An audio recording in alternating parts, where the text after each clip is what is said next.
vamos lá. Título da lição e verso. Quem me ajuda?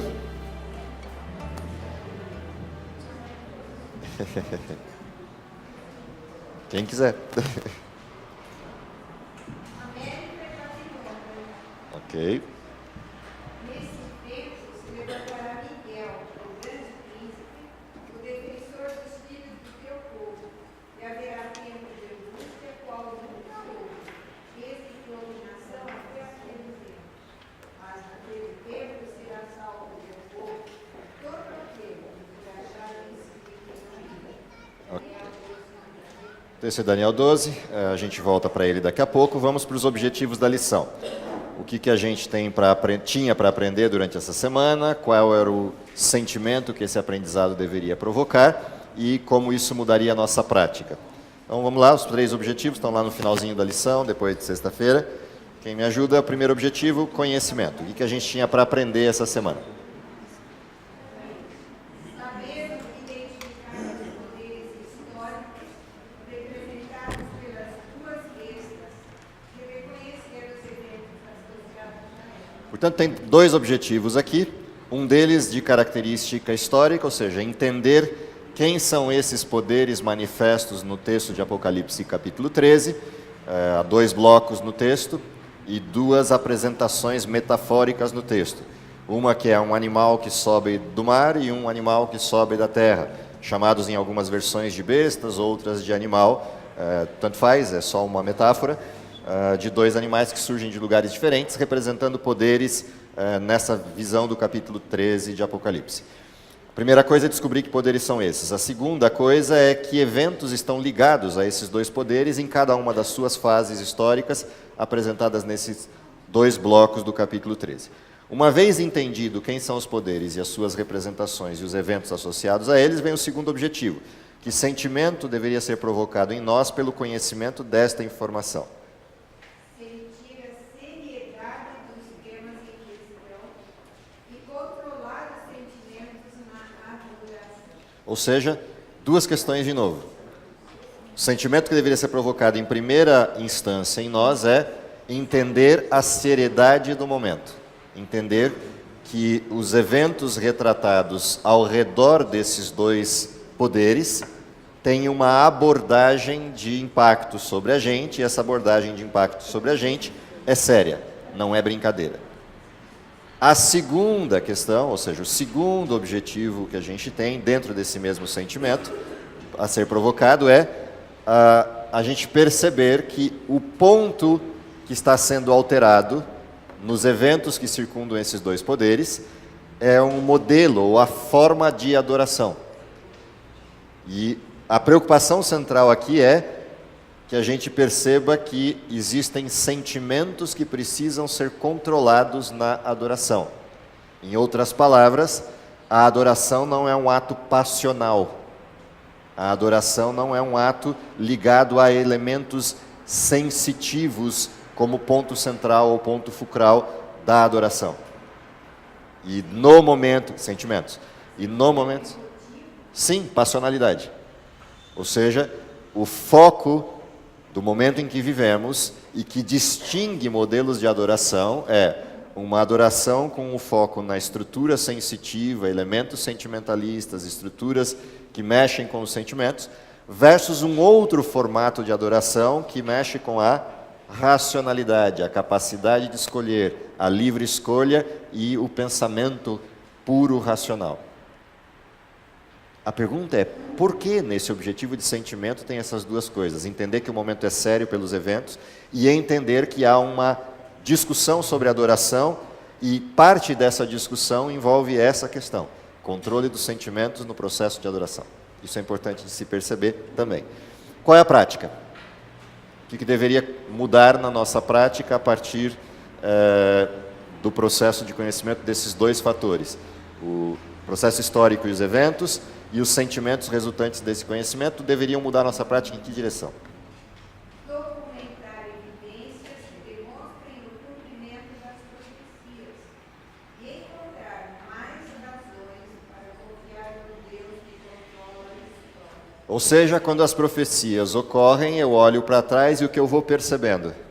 o que Deus avisou aconteceu. Por isso, documentar. Documentar é um processo de contabilidade, é um processo de olhar para trás e guardar a história. Então, quando eu olho para trás as profecias que vão se cumprindo, que certeza isso causa? De que existe alguém no controle da história. Então, quando eu olho para Daniel e vejo um monte de profecias que se cumpriam em Daniel, eu verifico que Deus antecipou a história e controlou a história. Quando eu olho para o meu tempo e vou vendo que certas profecias se cumprem, eu registro que Deus continua igualmente controlando a história. É disso que se trata essa prática resultante de um conhecimento que está antes do modelo. O que já nos leva de cara a um fenômeno interessante, que é, estudamos profecias não para saber o que vai acontecer, mas para olhar para o que já aconteceu. Estudamos profecias para um olhar para o retrovisor, para saber que Deus é Deus e não muda, que Deus é Deus e cumpre o que promete, que Deus é Deus e não se altera. E aí, quando eu olho para frente na profecia, eu só olho no sentido de, ele disse que só vai acontecer. Legal, quando acontecer eu vou saber que ocorreu. Mas ele disse que isso que vai acontecer exige esse preparo. Bom, se exige esse preparo, não é lá que eu vou me preparar, é agora. Então eu me preparo agora para quando acontecer eu estou pronto. Então são esses os parâmetros pelos quais a gente olha a profecia. Para frente a gente olha para se preparar e para trás a gente olha para ter certeza de que não está sozinho, de que Deus cumpriu sua promessa. Posto isso, vamos ao texto dessa semana. Não é um texto dos mais triviais ou simples, principalmente porque o autor usou um caminho, um percurso bastante longo na explicação que ele quis dar, no enfoque que ele quis dar de Apocalipse 13, nesse resgate para a gente da informação. E aí ele passeia por vários outros textos, Daniel 12, Apocalipse 14, 18, 19, para tentar criar o contexto necessário para a gente compreender tudo o que está por trás deste tema, desse assunto. Bom, a primeira coisa que a gente tem como desafio na lição dessa semana é identificar dois poderes, duas estruturas de poder. Essas duas estruturas de poder estão manifestas, quando a gente olha o texto, nos dois grandes blocos de Apocalipse 13. Se você quiser manter a sua Bíblia aberta lá, mantenha, e a gente vai olhando de vez em quando uma ou outra informação que está ali dentro. Apocalipse capítulo 13 começa com a expressão de um poder. E se você reparar o início dessa passagem, a forma como ela começa, ela apresenta uma besta que sobe do mar. Símbolo já conhecido do livro de Apocalipse, mar, águas ou rios, ou os três símbolos juntos no mesmo texto, são multidões, povos e nações. O próprio texto de Apocalipse referencia isso para a gente. Portanto, está dizendo que esse animal, ou esse poder, ou essa besta que surge de em meio ao lugar onde haviam as nações. Beleza, se eu olhar para hoje no mundo, de onde vem? De qualquer lugar, porque as nações estão espalhadas pelo mundo todo. Mas este não é o contexto daqueles tempos em que esse texto se dá. Se eu olhasse para esse texto naqueles tempos, o lugar onde era o centro da polis e o centro das populações do mundo, a gente conhece hoje pelo nome de Europa. Era de lá que viria este animal. Portanto, de algum lugar da estrutura habitada de então, onde as nações estavam centradas naquela época, viria este poder, que está descrito aí com algumas características muito interessantes. Se você reparar, está descrito que essa besta tem o quê? Ela sai do mar, mas como é que ela é? 10 chifres, 7 cabeças, 10 diademas. E que mais? Nomes de blasfêmia. E aí, se você vai olhando, você percebe que ela recebeu poder. E ela domina com o poder que recebe. O que diz aí para baixo no texto? Que mais? Que mais? Onde a gente vê esses símbolos que estão sendo retratados aí? Daniel, capítulo 7. Portanto, de alguma forma, o que esse texto está fazendo? Conectando Apocalipse 13 com Daniel, capítulo 7. Portanto, encontrar quem é esse poder depende de encontrar o que está acontecendo em Daniel 7. Porque esse poder acumulou poderes que vieram do leão, do urso, do leopardo. E, curiosamente, ele é um animal sem descrição. Aliás, um animal bastante esquisito, 7 cabeças, 10 chifres, 10 diademas, que é muito semelhante a algo que Daniel descreveu no capítulo 7 como um animal terrível e espantoso. Curiosamente, no texto de Daniel, esse animal terrível e espantoso também tinha 10 chifres. E se você vai lendo o capítulo 7, você vai perceber que daqueles 10 chifres, 3 deles foram abatidos e surgiu um novo chifre no seu lugar. Então, visualiza a cena, eu tenho o animal, eu tenho 10 chifres, desses 10 chifres caem 3, surge um novo. E esse novo que surgiu tinha olhos, tinha boca, falava com palavras de arrogância e blasfêmia. Espera lá, mas o que está dito aí?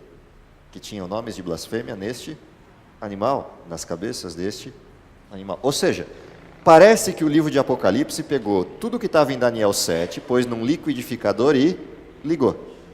E bateu tudo numa informação só. Como é que eu decupo, como é que eu decomponho essa informação? Eu tenho que continuar lendo. E quando eu vou lendo a sequência do texto, eu percebo que Apocalipse vai dizer que este poder, essa besta que surgiu do mar, tem um período de domínio, um período de governo em que ela faz as suas coisas. Que período é esse que está aí no texto? 42 meses. Não é isso que está aí? Não é isso que tem aí no texto? Confere. 13, verso 5, diz aí que ele governaria ou dominaria por 42 meses. Quantos são em dias 42 meses? Olha que coincidência. Se eu voltar ao capítulo 12, olha como inicia o capítulo 12, logo depois da descrição da mulher que aparece aí. Diz que a mulher é vestida de sol, com a lua debaixo dos pés, uma coroa de 12 estrelas na cabeça, mas a mulher para da visão e olha agora um outro símbolo. Vi também um dragão. Como era o dragão? Grande e vermelho, com 7 cabeças e... Não, mas é igual a besta do capítulo seguinte? Nas cabeças quantas diademas? Mas no outro diz que tinha 10. Espera lá, então não é o mesmo animal. Não é o mesmo contexto. E o curioso é que a besta do próximo capítulo, capítulo 13, recebeu o poder de quem? Do dragão. Portanto, eu já sei que são 2. E o dragão está dito aí quem é, no verso 7. No verso 7, e 8 e 9. Diz que o dragão é a antiga, que se chama diabo e o sedutor de todos os. Portanto, quem concedeu o poder à besta do capítulo 13? O dragão, que é quem? Satanás. Portanto, agora eu tenho um cenário montado. Satanás ofertou o seu poder a um outro organismo. E, curiosamente, esse outro organismo guarda as características de quem? Do leão, do urso, do leopardo, do animal terrível e espantoso e daquele chifre pequeno que surgiu, que tinha olhos, boca e falava palavras de blasfêmia. E os 10 chifres também. Portanto, todos esses poderes, o leão, lá de capítulo 7 de Daniel, Babilônia. O urso, do capítulo 7 de Daniel, Medo-Pérsia. O leopardo, a Grécia. O animal, Roma Imperial. Os 10 chifres, os reinos que ocupam a Europa na decadência romana depois da queda romana em 476 d.C. E o chifre pequeno que surgiu, todos eles receberam poder de quem? Do dragão. Para fazer os seus intentos. Olha que coisa curiosa está acontecendo aqui. Parece que existe alguém coordenando o mundo. E esse alguém é o dragão. O interessante do capítulo 13, e por que o autor começa com o texto do capítulo 12 de Daniel, se você reparou, o capítulo 12 de Daniel diz assim: e naquele tempo se levantará Miguel, o príncipe, para fazer o quê? Defender o seu povo. De quem? Se eu sei que todos os reinos do mundo têm sido manipulados ou de alguma forma impactados pelo poder do dragão, quem é contra o dragão e vive no mundo está em litígio, está em conflito, está em guerra. Quem levanta em defesa do seu povo? Miguel. Portanto, há um conflito entre o dragão e Miguel. Há um conflito entre Jesus e Satanás, que foi descrito em Gênesis 3,15. Porém, inimizade entre ti e a mulher, entre o descendente dela e a tua descendência. Este te ferirá a cabeça e tu lhe ferirás o calcanhar. O conflito é persistente. Há um conflito entre Cristo e Satanás, e há um conflito entre os que servem a Cristo e os que servem a Satanás. Portanto, o texto começa evidenciando que neste mundo em que vivemos há um conflito entre dois poderes, Deus e Satanás. Os agentes de Deus são os que lhe servem e os agentes de Satanás são os que governam este mundo a seu serviço, de alguma forma, em algum lugar. E aí a gente viu 4 poderes que foram fáceis de identificar porque estavam na história. Mais um, que são os 10 chifres, que também foram fáceis de identificar porque estavam na história. Mas sobrou um. O chifre pequeno que derrubou 3, que falava palavras de arrogância, tinha olhos e boca, e dominaria por um tempo definido de 1260 dias. Descritos no capítulo 12 de Apocalipse, nas 2 partes que retratam isso, o verso 6 e os versos de 14 em diante. Portanto, temos uma simbologia formada para identificar um poder que vem de entre que nações? Lembra? A besta subiu do mar. Portanto, ele surge entre que nações? As nações da Europa, os 10 chifres. Derruba 3 deles. Portanto, basta eu ir à história e verificar que 3 reinos são esses que caíram e em que período isso ocorreu. Se eu vou à Europa no período desses 10 reinos, os alamanos, os ostrogodos, os visigodos, os suevos, os burgundos, se eu vou lá nessa época e vejo os reinos que caíram, eu vejo que tem 3 deles que de fato caíram, em sequência. Em 483 cai um, em 534 cai outro, e em 538 cai o último deles. Curiosamente, quando cai o último deles, abre-se o espaço para o cumprimento de um decreto europeu. Um sujeito de nome Justiniano estabeleceu na Europa o modelo uniforme, ou a estrutura uniforme de crença e domínio religioso, colocando como decreto em 533, num decreto de Justiniano, que o arcebispo de Roma, ou o bispo de Roma, seria considerado a autoridade não só eclesiástica, mas civil, dando poderes amplos à igreja cristã para exercer poder civil. Só que havia um problema na Europa, ainda havia conflitos divergentes de crença, que se vencem em 538 e abre-se o espaço político para essa hegemonia. Portanto, o decreto que foi produzido em 533 só entrou em vigor em 538, curiosamente, quando cai o terceiro poder. O que dizia o texto? Esse poder deve governar por 42 meses. Você olha a história, e na sequência da história, a hegemonia cristã, considerada na história como absolutismo cristão, ela é vencida ou retirada do domínio europeu a partir de 2 eventos muito peculiares da história e muito próximos um do outro. O primeiro evento acontece em dezembro de 1797, quando uma revolução dentro da cultura europeia, motivada por italianos e franceses, essa revolução que acontece produz um conflito ideológico entre a igreja e revolucionários. Esse conflito traz a França na sequência, como que na carona, e em 1798, fevereiro de 1798, motivado por esse conflito que agora abre um espaço para a hegemonia francesa, o general Berthier, com as suas tropas, vai e invade Roma. E em fevereiro de 1798, Roma episcopal cai frente à invasão francesa. A igreja é saqueada, suas obras de arte, sua riqueza.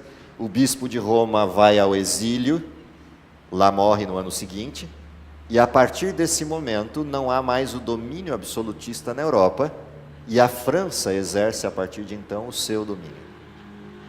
Até depois Napoleão perder sua ascensão, mas de qualquer forma abre-se um hiato entre 1798, fevereiro de 1798, até um ponto aqui na frente na história. E esse ponto aqui na frente na história está descrito no capítulo 13 de Apocalipse. Disse aqui que haveria uma ferida mortal, um golpe mortal, que fere uma das cabeças, uma das estruturas desse animal. E esse golpe mortal seria refeito, curado. Se aqui eu perco a hegemonia, é necessário que para que essa cura ocorra, o processo que uma vez foi estabelecido aqui seja refeito. Em 1929, um sujeito de nome Mussolini faz um pacto com a Igreja Romana e permite o estabelecimento de um Estado romano-cristão e dá um nome para isso, ou surge um nome para isso, que é o nome de Vaticano. E aí, dentro de um país, tem outro país. Dentro de um país que tem um governante, tem um outro país com um outro governante. E, de novo, a religião cristã volta a ser civil religiosa, como aqui, em 533 e 38. A ferida mortal foi curada. E assim se encerra a primeira parte do capítulo 13 de Apocalipse. Ou seja, quando a gente busca a identificação dos poderes, o primeiro poder está identificado em Daniel e repetido em Apocalipse. Portanto, é um poder que governou durante um tempo definido, 1260 anos, foi retirado do poder durante um tempo e essa ferida mortal foi resgatada, curada. Uma vez curada, abre a segunda parte de Apocalipse 13. A segunda parte de Apocalipse 13 retrata que existe uma outra besta que não sobe do mar. Sobe de onde? Da terra. Onde é que eu vou achá-la? Bom, eu já sei que mar, águas e rios são nações, povos, os lugares onde se centra a polis ou a habitação das pessoas na terra. Portanto, terra é o quê? O oposto disto. É um lugar não habitado, ermo ou deserto. Volta ao capítulo 12. E olha o que está lá. Capítulo 12, verso 1, diz o quê? Vi um sinal no céu. Uma mulher vestida de sol, com a lua debaixo dos pés e uma coroa de 12 estrelas na cabeça. Grávida com dores de parto para dar a luz.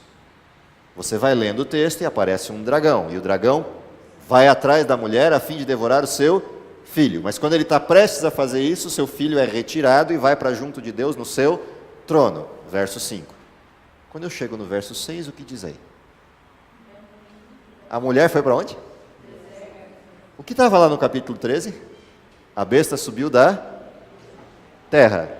Lugares ermos, não habitados. A mulher fugiu para onde? Para o deserto.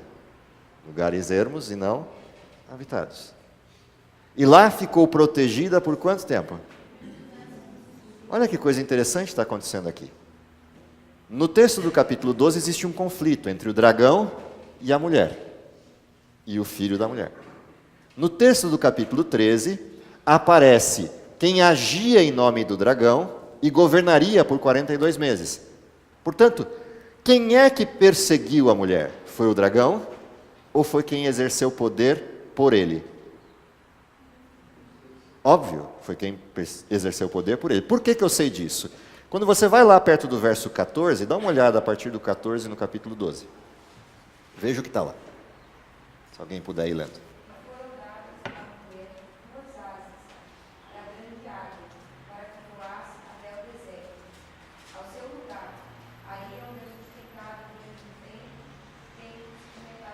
Capítulo 7 de Daniel, verso 25. Segue.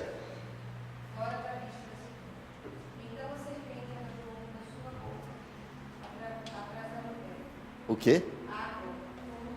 Quem que o dragão jogou atrás da mulher? Água como um rio, que é água, rio e mares no Apocalipse, nações e povos. Portanto, quem perseguiu a mulher? Nações. A partir do quê? De um decreto.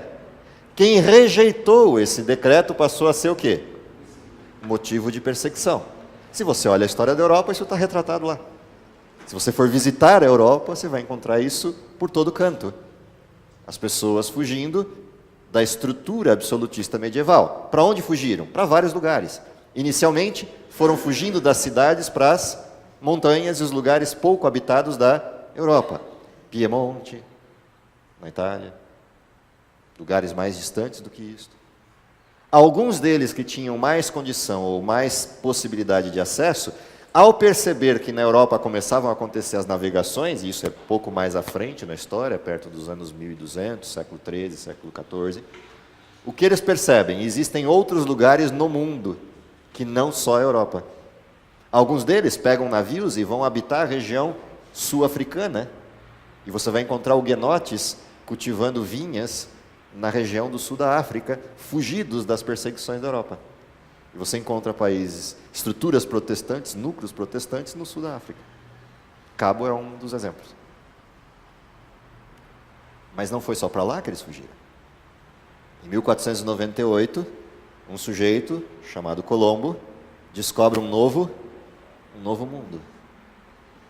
Volta com a notícia. Para onde fogem as pessoas da Europa no auge da reforma protestante?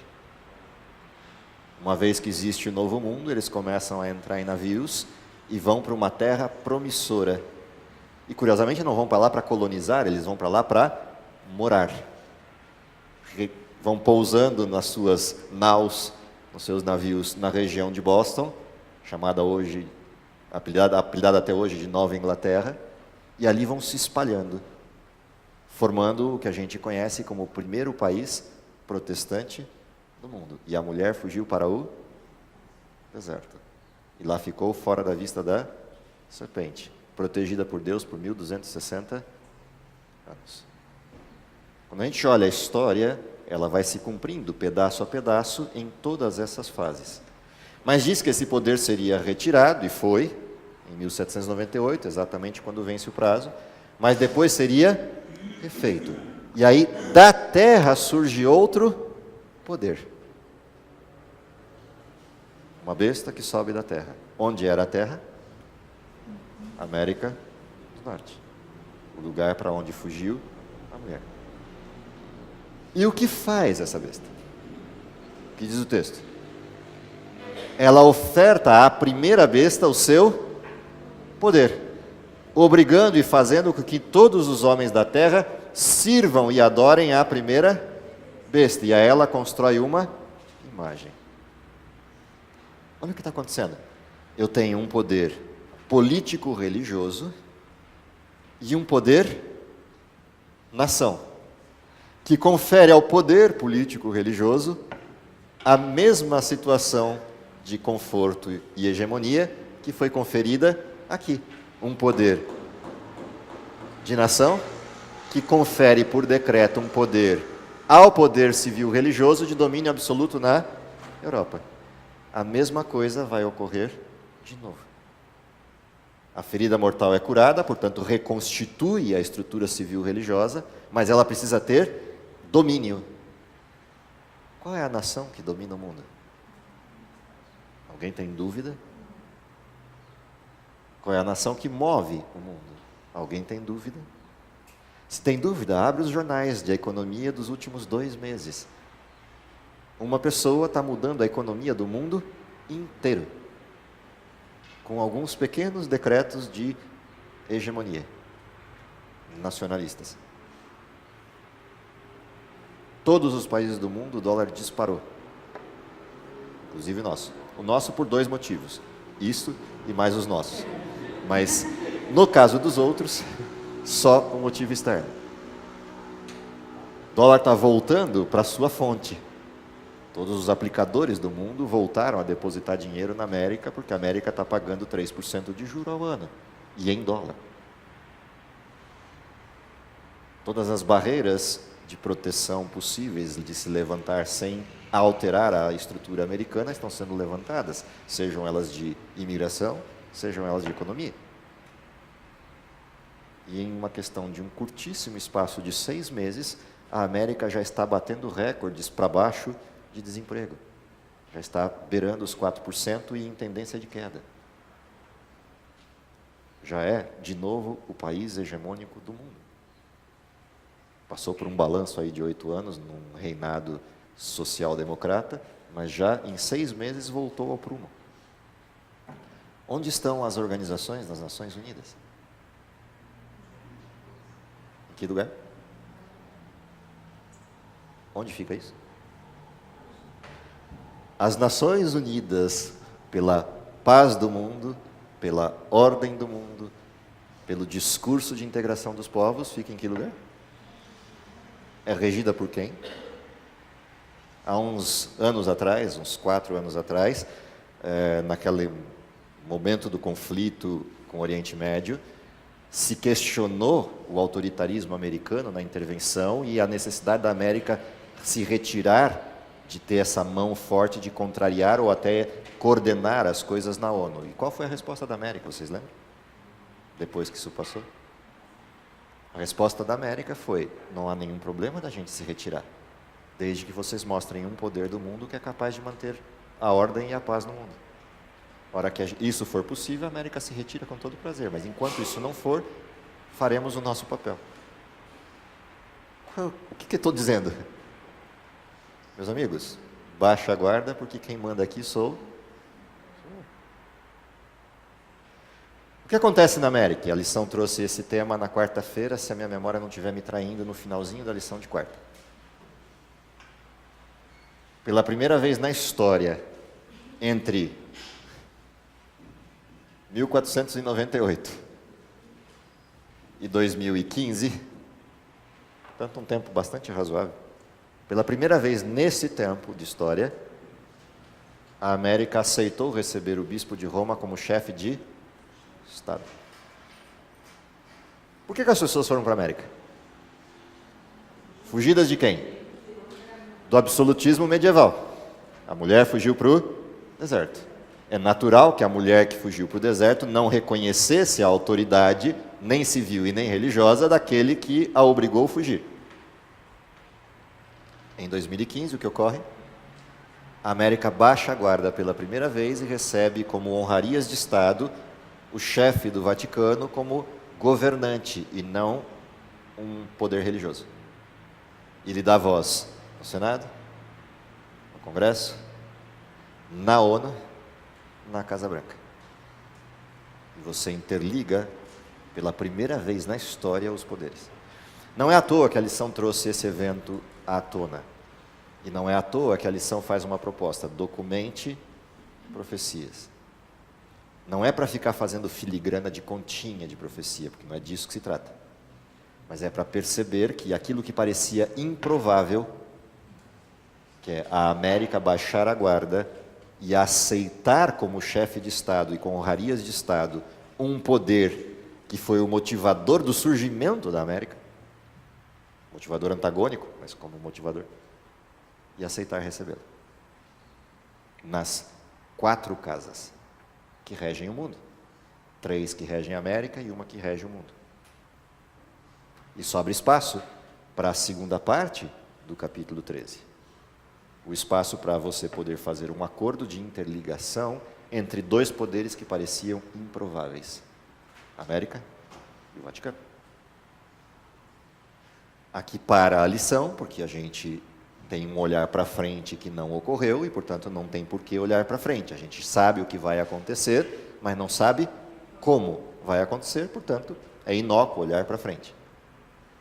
Dá para olhar para trás, porque até aqui a gente viu ocorrer. E aí ela muda de atenção para nos explicar como nós deveremos estar quando estas coisas que agora começam a se tornar tangíveis, possíveis, quando essas coisas começarem a ocorrer, eu tenho que estar preparado para o quê? E aí vem 2 abordagens que são as lições seguintes. A segunda metade da lição de quarta e aliás, era de terça que falava do poder, a segunda metade da lição de quarta e a de quinta. Dentro desse contexto, quais são as 2 coisas que estão no título da lição de quarta e no título da lição de quinta? Título da lição de quarta, aqui diz aí. Por que Grande Babilônia é trazido à tona depois que eu sei quem são os poderes? Para Satanás agir, ele depende de quem? Das pessoas que agem por ele. Quem é a Babilônia? A Grande Babilônia. Um cristianismo virou 33.000 religiões cristãs. Babilônia. Confusão. A verdade se torna difusa. Como é que se constitui a Grande Babilônia? Um poder orquestra a confusão e traz toda a confusão para o seu domínio. Aqui há uma diferença do que aconteceu na Europa e do que acontecerá no fim da história. Diferente da Europa, que se unificaram ao redor de uma religião, na proposta final, se unificarão ao redor de uma proposta de religiosidade e não de religião. Ou seja, continue onde você está, com as suas práticas e crenças, mas Deus é um só e estamos todos no mesmo barco indo para o mesmo lugar. Apenas são visões diferentes de Deus. Portanto, em vez de brigarmos entre nós, nos demos as mãos. Você gosta de olhar para Deus assim e chamar Deus disso? Chame. É o mesmo Deus que eu creio, eu chamo de outro nome. Você gosta assim? Continue assim, mas não briga comigo. Vamos achar os nossos pontos de convergência. A proposta do mundo final não é uma proposta de batalha e guerra, como foi essa. A proposta do mundo final é, quando vos anunciarem paz e segurança, haverá repentina. Paz e segurança vem de que casa? Dos 4 poderes que listamos há pouco. O discurso de paz e segurança vem de que lugar no mundo hoje? Toda vez que discutimos paz e segurança, qual é a casa que se reúne para discutir isso? 3 letrinhas? Ou não? Portanto, a diferença do contexto é a hegemonia de Babilônia se faz com um discurso distinto do discurso absolutista religioso. E por isso ele apela ao coração e não à racionalidade. Porque é bastante aderente um discurso de vamos parar de brigar, vamos acabar com as guerras, vamos terminar com os conflitos, vamos unir as famílias outra vez, vamos dar tempo para que as famílias possam se encontrar, vamos dar tempo para que as pessoas possam ir à rua e curtir umas às outras, vamos criar um espaço de tempo onde as pessoas não estejam preocupadas com a correria do trabalho, mas com a possibilidade de se congraçar como povos num pan-americano contínuo desse dia. E até, para aqueles que têm alguma religiosidade, pode aproveitar esse dia para desfrutar da religiosidade, ter um dia calmo, onde a correria para, onde não há trabalho, onde as pessoas estão todas focadas, não há barulho, exceto a atenção e a reflexão e a convivência pessoal. Qual o melhor dia para a gente escolher para fazer isso? Bom, metade do mundo já tem um dia. Da outra metade do mundo que sobrou, uma parte dele, quase 1/3 da outra metade, tem um dia, mas dá para fazer um negócio e cambiar, mudar o dia. E o resto não tem dia nenhum, então qualquer dia serve. Podemos acordar e comemorar todos juntos um único dia para isso. E eu ainda faço um convite. Conheça o que eu penso, do mesmo Deus que você acredita, mas que eu chamo de outra coisa.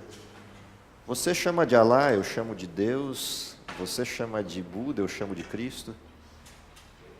Vamos unificar as mensagens. Não as religiões, mas a abordagem.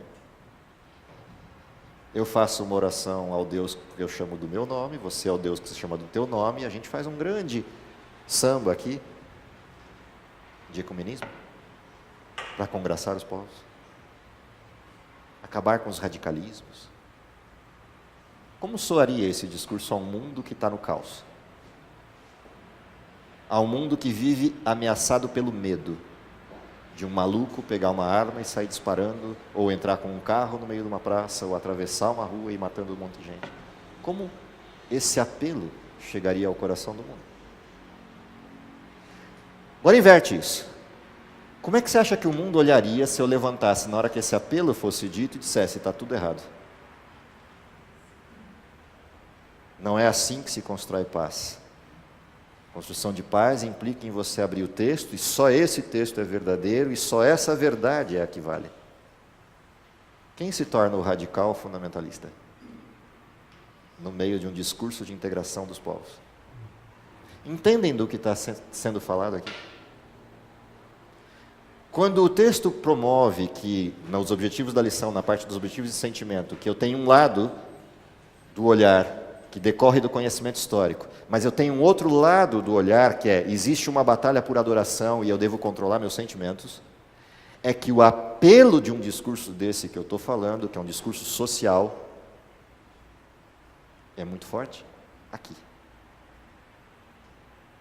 Para combater isso, só aqui. O problema é que para combater isso aqui, contra isso aqui, é uma guerra inglória. A pergunta é, eu estou pronto para encarar esse rojão? De me posicionar racionalmente para dizer, esse discurso é falho, porque esse discurso de integração dos povos, quando desconsidera a natureza humana, que é egocêntrica e egoísta, é uma falácia, é uma mentira. Não há como integrar pessoas cujo centro do coração é o egoísmo, mesmo que no discurso eu diga que vou integrar. Agora, dizer isso para pessoas que estão movidas por uma atitude passional de acabar com as guerras, de promover a paz, de integração econômica, de acabar com a falência do mundo, de acabar com a fome no mundo, dizer para essas pessoas que está tudo errado, é um discurso inglório. E mais, ainda dizer que quem está por trás de tudo isso é Satanás, é mais inglório ainda. É disso que se trata. Por isso a divisão em dois. Os que adorarem a besta e a sua imagem concederão a ela duas coisas: cidadania, sinal na mão direita, trabalho e renda, e consciência, sinal na fronte. Por isso tem um capítulo no Grande Conflito, de trás para frente, acho que é o 4º ou 5º capítulo, que chama assim, Ameaça à Consciência. Aconselho uma leitura, se tiver tempo hoje à tarde. Porque o que vai estar em discussão é isso. A liberdade de pensar e de crer num modelo racional contra um mundo passionalmente envolvido numa direção. Ou eu adoro a Deus, ou eu adoro as emoções promovidas pelo outro lado. E aí, por emoções, entenda todas elas. Aqui não está se falando só de serviços de culto, nem de rituais de culto, mas ao apelo emocional que todo esse discurso vai causar. É disso que se trata. A pergunta é, eu estou pronto para encarar esse rojão de frente? Eu tenho consciência de como Deus agiu na história para entender que naquele momento Ele vai intervir. Neste tempo se levantará Miguel, o príncipe. Isso tem 2 tempos de cumprimento, essa profecia. Início do juízo investigativo, 1844, e a defesa final, que é quando ele sai para salvar o seu povo da última fase da perseguição, por isso a angústia descrita aí no texto de capítulo 12 de Daniel. Dá para entender o que vem pela frente enquanto preparo e comunhão necessárias para estar de pé nesse tempo. É disso que a lição tenta nos advertir, que o texto dessa semana tenta nos trazer à tona. Não no sentido de pavor ou medo, mas no sentido de a gente entender que é sério, mexe com questões que podem alterar nossa compreensão, porque mexe com o coração, mexe com o nosso entorno e a pressão que esse entorno gera, e exige tenacidade, integridade, rigor. Por isso, quem está de pé, ore para que não. É disso que trata essa advertência da lição dessa semana. O que eu espero é que Deus, de alguma forma, nos dê a clareza disso, muito mais do que a filigrana dos eventos proféticos, a essência do que os move, para a gente entender do que se trata o preparo, e mais do que nunca entender que esse tempo já chegou, porque as coisas improváveis já ocorreram. As barreiras que existiam no mundo das ditaduras foram todas extintas e derrubadas uma após uma, a começar lá na década de 80, pela queda dos muros de Berlim, e daí para frente, uma derrocada sem fim de todas as ditaduras do mundo. Egito, Síria, Líbano, e assim por diante. Iraque, Irã, China, Coreia. Uma a uma foram sendo tombadas. Cuba. Portanto, não há mais limites ditatoriais que impeçam a implementação de um acordo entre as partes. E orquestrado por quem derrubou todas essas ditaduras, seja de forma direta ou sustentando quem o fizesse. As portas estão aí, não tem muita coisa a mais para ir esperar. A pergunta é, eu estou preparado para enfrentar isso? Estou me preparando para encarar isso? Tenho consciência de que a Bíblia já tinha dito isso há 2.500 anos atrás? E que se cumpriu à risca nas datas e na forma? esse é o momento em que a gente vive e é o que a gente tem pela frente a divisar. Mas ao mesmo tempo tem do outro lado uma promessa. Quando vires essas coisas, o fim está próximo. Que Deus nos abençoe, que essa seja a nossa realidade e a nossa experiência, é o que eu espero para vocês e para mim.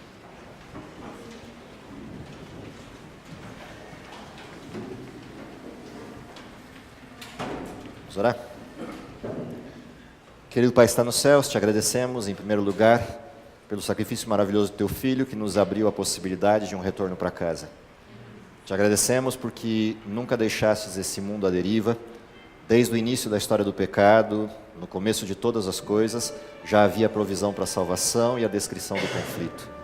Te agradecemos porque sabemos que esse conflito já foi vencido na pessoa do Teu Filho, mas principalmente te agradecemos porque esse poder vem até nós enquanto consciência, compreensão, conhecimento e atividade, para que possamos estar prontos, preparados para as coisas que ainda vêm pela frente no fechamento dessa história.